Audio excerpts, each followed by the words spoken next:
दोस्तों ऐसा नहीं होना चाहिए कि अपने शौक में फार्म बना ले और फिर वो खंडर जैसा लगने लग जाए, अपने को खाने वो खुद फार्म में दौड़े। एक तो खुशी अपने फार्म को बनाए, ये समझो कि खुशी में चलो हम पैसे कमाएंगे इस फार्म से, इतना पैसा होगा, इतनी कमाई होगी, अच्छा काम करेंगे। आपको जैसे मान लो कि पता लगे यार इस पोल्ट्री फार्म में तो बहुत परेशानी आती है, मैं कहाँ फंस गया भाई, इसको नहीं करता तो वही अच्छा रहता। ज़्यादातर मेरे को सुनने में यही मिलता है। और 2-3 क्लाइंट है, मतलब 2-3 अपने व्यूज़ थे जो उनसे आज बात हुई तो वो बता रहे थे यार हम तो फंस गए, कहाँ पोल्ट्री बना ली है, इसके अंदर तो ऐसा नुकसान होता है, हमारा तो घाटा लग गया, हमारे तो मुर्गे मर गए, ये समझो इतना नुकसान हो गया। तो भाई मैं सभी किसान भाइयों से बताना चाहता हूँ, मैं जगदीश प्रजापति आपके लिए लेकर आ रहा हूँ वीडियो शुरू होने से पहले बता देता हूँ, जो भी कोई किसान भाई नया है प्लीज़ सब्सक्राइब कर लेना, बेल आइकन दबाना ताकि नई जानकारी उसकी नोटिफिकेशन आपके पास आती रहे। तो फिलहाल आप देख सकते हो मेरी एक पोल्ट्री खाली हो चुकी है फिलहाल पूरी फाइनली, बाहर से भी आपको दिख रहा होगा, अंदर कोई चूजा वूजा ब्रॉयलर नहीं है। दूसरी वाली आधी खाली हो चुकी है, 3000 बच्चे कुल बाकी है। 39, 40, 41 3 दिन तक तो लिफ्टिंग करते हो गया, चौथा दिन है, 42वां दिन अपने का। और इसमें दोस्तों ऐसा होता है कि आप ये समझो कि अगर आपको बिल्कुल भी नॉलेज नहीं है या 30% 40% भी नॉलेज है तो आप नहीं कर पाओगे, क्योंकि इसके अंदर नॉलेज वाला बंदा ही टिक पाता, हमेशा ध्यान रखना। मैं वैसे तो नई वीडियो के अंदर 40% वीडियो के अंदर यही बताता हूँ कि अगर समझे नहीं हो तो बिल्कुल भी नहीं करना है काम आपको। अगर समझ में आ जाए तो फिर बाद में पोल्ट्री बनाओ, फिर बाद में पैसा इन्वेस्ट करो आप। अगर आप सोच लो कि अगर पैसा पहले इन्वेस्ट लगा दोगे ना भाई, पोल्ट्री बनाने में ज़्यादा समय नहीं लगता, पोल्ट्री आपकी 1 महीने में तैयार हो जाती है, कैसे भी कर लो आप। पैसा चाहिए पोल्ट्री बनाने के लिए, पर पोल्ट्री बनाने के लिए पैसा चाहिए, पर पैसा कमाने के लिए अपने को ये समझो कि समय चाहिए। जब आप हर चीज़ समझ पाओगे ना तब जाके पोल्ट्री से पैसा कमा पाओगे, वरना नहीं कमा पाओगे। दोस्तों आपको अगर मान लो कि मेरे 1-2 बार घाटा हो गया ना पोल्ट्री में, तो मैं पोल्ट्री को खड़ी रख दूंगा, खाली रखूंगा, बच्चे न डालूंगा तो खंडर जैसी लगेगी, अपने को यही खाने को दौड़ेगी। कभी मान लो कि आज पोल्ट्री में बंद कर रहा हूँ तो 1 महीने बाद आके पोल्ट्री को देखूंगा ना, पोल्ट्री मेरे को खाने को दौड़ेगी, क्योंकि खाली पोल्ट्री रहती है ना वो हमेशा खाने को ही दौड़ती है। पोल्ट्री नहीं, आप मकान देख लो, अगर मकान में नहीं रह पाओगे, महीना 2 महीना मकान को बंद करके चले जाओ तो आपको वही अच्छा नहीं लग पाएगा। तो वही है भाई, पहले मैं सभी किसान भाइयों को बताना चाहता हूँ कि अगर आप भी, अगर आपके मन में भी अगर कोई ज़रा सी उमंग है पोल्ट्री फार्म करने की, या पोल्ट्री फार्म में आना चाहते हो, तो भाई पहले समझना पड़ेगा, हर चीज़ सीखना पड़ेगा, तब जाके आपको पोल्ट्री लाइन में आना है। तो सीखने के लिए दोस्तों मेन चीज़ क्या होती है, देखो आपको मैं बता देता हूँ, आप हर चीज़ रिसर्च कर लेते हो, हर चीज़ देख लेते हो वीडियो के अंदर, पर जो चीज़ सीखना चाहिए वो आप नहीं देख पाते हो, ना आपको समझ में आती है। जैसे आपको मैं एक आमतौर पर बता दूँ, मैं मरे हुए ब्रॉयलर की फ़ोटो आपको भेज दूं तो आप पहचान पाओगे कि भाई इसके अंदर क्या बीमारी है क्या नहीं है। तो वो चीज़ अपने को सीखना पड़ता है भाई, मुर्गे के अंदर कौन कौन सी बीमारी आती है, कौन सी बीमारी की कौन सा इलाज है। और अपने एरिया के अंदर जैसे मान लो कि मेरे एरिया के अंदर कौन कौन सी ज़्यादा बीमारियाँ रहती है पोल्ट्री के अंदर, तो भाई मैं बता दूँ आपको फाइनली। भाई जैसे मैं ब्रॉयलर फार्मिंग कर रहा हूँ, अभी आपको दिख रहा है, हर वीडियो में दिखाता हूँ, मैं कोई फेक तो दिखाता नहीं भाई, मैं पोल्ट्री फार्म नहीं चलाता और आपको दिखाता ही हूँ, ओनली चलाता हूँ, रिजल्ट ही बताता हूँ आपको भाई, इतना रिजल्ट आता है। और दूसरों का भी बताता हूँ भाई, वो दूसरे इस हिसाब से रिजल्ट मतलब बच्चे पाल के पैसा कमाते हैं दोस्तों। तो बात वही आ रही है अपने के, क्या बता रहा हूँ मैं भाई, अपने इलाके के अंदर, अपने आसपास के एरिया के अंदर कौन कौन सी ज़्यादा बीमारियाँ आती है। तो फिलहाल बता देता हूँ दोस्तों मैं कि अपने ज़्यादातर तो इकोलाई आती है, ठीक है, इकोलाई हो गई, CRD हो गई मेन चीज़। फिर होती है अपनी लूज मोशन, पतली बीट होती है दोस्तों। ये पतली बीट क्या करती है, बहुत बच्चों को नुकसान पहुंचाती है, ठीक है ना। पतली बीट से ज़्यादा बच्चा परेशान रहता है, CRD से ज़्यादा परेशान रहता है बच्चा, और फिर अपना तीसरा हो गया कि इकोलाई से ज़्यादा परेशान रहता है, ठीक है। बैक्टीरिया को बहुत कम देखने को मिलता है, बैक्टीरिया की बीमारी, पर आपको बैक्टीरिया की बीमारी होगी ना तो भी समझ में नहीं आएगी, क्योंकि जो पुराने किसान है ना, जो पुराने फार्मर है ना पोल्ट्री चला रहे हैं, उनको भी अनुभव नहीं लगता भाई इसके अंदर कौन से बैक्टीरिया की वजह से ज़्यादा परेशानियाँ बढ़ रही है। तो दोस्तों मैं सभी को बता देता हूँ कि गाइड करने के लिए अपने को, जैसे मान लो सिक्योरिटी रखने के लिए सब कुछ कर सकते हैं, पर जो बच्चा अगर मर जाता है, आज मान लो मेरी पोल्ट्री में 5 बच्चे मोडल्टी हो रही है, तो भाई 5 मोडल्टी हो रही है तो उसको खोल के पता करूँगा। जैसे मान लो मैं अभी नया हूँ, मैं पोल्ट्री चलाना चाहता हूँ, आमतौर पर समझाता हूँ, आपकी जगह भी मैं हूँ, मैं अगर एक पोल्ट्री बनाना चाहता हूँ, चलाना चाहता हूँ, तो भाई मैं पोल्ट्री बना लूँगा, कोई दिक्कत नहीं है। मेरे को नहीं आता बनाना तो मैं दूसरे बनवा लूँगा, ठेका दे दूँगा, वो बना जाएगा, ठीक है।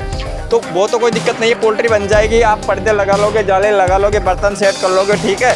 और जहाँ तक आप बच्चे भी डलवा लोगे कंपनी से जुड़ के, ठीक है भाई, आप कंपनी से जुड़ रहे हो तो ठीक है, बहुत अच्छी बात है। अगर कंपनी से नहीं जुड़ रहे हो, आप सोच रहे हो यार मैं खुद का ही प्रॉफिट करूँ, खुद का ही सब कुछ रखूँ, तो बच्चे भी डलवा लोगे, कोई दिक्कत नहीं है। बच्चे कहाँ से डलवाते हो वो भी आपको अनुभव लग जाएगा भाई, वहाँ बच्चे मिलते हैं, वहाँ दाना मिलता है तो दाना भी ले आओगे, बच्चे भी डाल लोगे, ठीक है। पर बच्चे डालने के बाद उसको पालते कैसे, वो अनुभव आपसे नहीं लग पाता।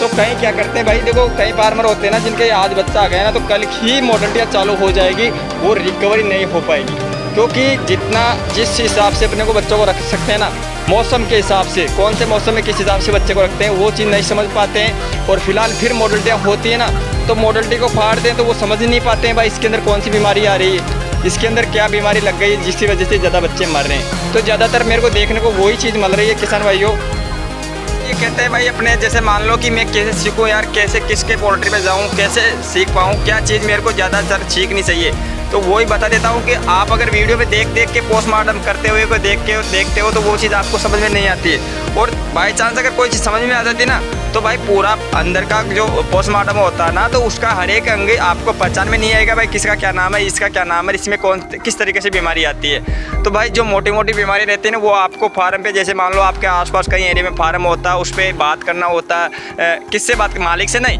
जो फार्म में काम करता है उससे बात करना होता है, उसको बोलना पड़ता है भाई तेरे ये मोडलिटी कब खोलेगा, तो कैसे पता लगता है तेरे को भाई इसमें कौन सी बीमारी आ रही है। तो अगर मान लो जैसे मेरा जैसा कोई कंपनी में जुड़ के कर रहा है, तो भाई वो तो क्या सुपरवाइजर का इंतजार करता है, कहीं किसान भाई सुपरवाइजर आएगा और वो अपने हिसाब से मोडलिटी को फाड़ के यानी पोस्टमार्टम करके कंपनी को रिपोर्ट देगा, सीधी जाहिर सी बात है। उसके अलावा हम फार्मर नहीं फाड़ सकते उसको, क्योंकि उसका वो रूल है कि वो जो आएगा वो ही फाड़ के देख के जाएगा, ठीक है। और जब खुद का प्राइवेट होता है ना, तो खुद को प्राइवेट जो ही करते हैं वही करते हैं किसान भाई, जो मतलब उनको नॉलेज रहती है, इतना एक्सपीरियंस है उनके अंदर भाई, वो कर लेते हैं 2 4 5 बार कर लिया ना, तो उनको अनुभव आ जाता है। तो वैसे आप पोल्ट्री फार्म के पास, फार्मर के पास जाओ, पोस्टमार्टम कब होता है, कौन समय होता है, उससे बात करो और वो चीज़ आप सीखो कि इनके अंदर मेन बीमारी क्या होती है। भाई मोडलिटी होने का मूल कारण क्या होता है आपको मैं बता देता हूँ। ये शरीर है बच्चे का, तो ये मरता है ना, तो इसको पूरे को खोला जाता है, इसको थाई को देखा जाता है, लीवर को देखा जाता है, किडनी को देखा जाता है, वर्षा को देखा जाता है। इसके अंदर मतलब आप ये समझो कि 70 बीमारियाँ होती है। देखो 70 अंग है तो 70 ही बीमारियाँ होगी, तो वो अपने को पकड़ना होता है भाई, बीमारी कौन से जगह पे हो रही है। अब कहीं देखो साउंड आता है, कोई बैक्टीरिया की वजह से अपने पर्दे ऊंचे नीचे नहीं करते, उसकी वजह से कैसे भी मानो साउंड आ जाता है, तो साउंड की बीमारी कैसे पकड़ पाते हैं। एक तो जिंदे बच्चे को कई बीमारियाँ ऐसी भी होती है दोस्तों, जो मतलब पिछवाड़ा देख के पता लग जाता है। कई बीमारी ऐसी होती है जो उनके आवाज़ बोलते हैं ना, तब किच किच की आवाज़ आने लग जाती है, तो उससे पता लग जाता है अपने को भाई इसके अंदर ये बीमारियाँ आ रही है, ठीक है ना। तो कहीं तो जिंदे में पता चलता है, कहीं अपने मोडलिटी होने के बाद पता लग जाता है, समझ रहे हो। तो दोस्तों वो चीज़ आपको कब सीखना होता है, कैसे सीखना होता है, फार्मर के पास जाना होता है और वहाँ पर वो मोडलिटी फाड़ते हैं ना, वहाँ पर बैठ के देखना पड़ता है। और कहीं आपको मौका मिल जाए तो आप खुद अपने हाथ से चीरा फाड़ी करो और उनसे पूछो भाई इसके अंदर कौन सी बीमारी है, तो आपको ऑटोमेटिक अनुभव होगा यार भाई इसके अंदर ये ऐसा होता है क्या। तो तब आप जाके धीरे धीरे 10-15 दिन का समय दोगे, 10-15 दिन लगातार उसके मोडलिटी पे फाड़ोगे, चीरा फाड़ी करोगे, उसकी बीमारी पहचानोगे ना, तो आपको अनुभव हो जाएगा ऑटोमेटिक भाई इसके अंदर ये होता है। समझ में पा रहा आपके, तो इस हिसाब से आप सीख सकते हो। वरना आपको ये समझो कि आपके मोडलिटी होगी ना, तो मोडलिटियों को कोई नहीं रोक पाएगा, ना कोई फार्मर आके देखेगा तुम्हारे फार्म पे भाई इस प्रकार आपकी मोडलिटी रुकेगी। और देखो अभी जैसे मान लो कि आपके मोडलिटी हो रही है, आप मेरे से कांटेक्ट कर रहे हो, मेरे से बातचीत कर रहे हो, तो भाई मेरे पास फ़ोटो भेजोगे तो मैं फ़ोटो में नहीं समझ पाऊँगा, क्योंकि आप फ़ोटो से हर एक बंदा खोल के उसको नहीं देख सकता। देखो अगर आप मेरे से मिल आओगे, यहाँ पर मिलोगे, मैं आपसे मेरा चेहरा देख सकते हो आप, समझ में आ रही है। मैं आपको पास फोटो भेजूँ तो चेहरा देखोगे, तो चेहरा से थोड़ी बातचीत करोगे, चेहरा थोड़ी बताएगा आपको भाई मैं कैसा हूँ कैसा नहीं हूँ, मेरा तजुर्बा कैसा है, मेरा रहन सहन कैसा है। तो वही बच्चे के अंदर होता है कि मैं बच्चे की आपके पास फोटो भेजूंगा तो आप मेरे को बता दोगे, कैसे समझ के आप मेरे को बता दोगे भाई इसके अंदर ये बीमारी है। उसको खोलना होता है, हर एक चीज़ देखना पड़ता है, तब जाके वो चीज़ पकड़ में आती है, तब जाके उसमें दवाई लगाते हैं। तो वो दवाई काम करती है नहीं करती है वो भी फिर बाद में डिपेंड करता है कि आप मेडिसिन एक प्रकार की नहीं होती है, 2-3 प्रकार की मेडिसिन होती है, कौन सी मेडिसिन आपके फार्म में काम कर रही है दोस्तों। तो इस प्रकार मैं आपको सभी किसान भाइयों को बताना चाहता हूं कि ज़्यादा पहले पैसा इन्वेस्ट मत करो, पहले हर चीज़ का ज्ञान लो, हर चीज़ समझो सीखो, बाद में आप पोल्ट्री बनाओ, ठीक है ना दोस्तों। कैसी लगी मेरी जानकारी अच्छी लगी तो लाइक करना और कमेंट करके जरूर बता देना। नए किसान हो तो चैनल को सब्सक्राइब कर लेना और बेल आइकन दबाना, ताकि नई जानकारी बताऊँ उसकी नोटिफिकेशन आपके पास आती रहे दोस्तों। चलो मिलते हैं ऐसी नई जानकारी में, तब तक के लिए सभी किसान भाई को दिल से राम राम, जय हिंद, वंदे मातरम।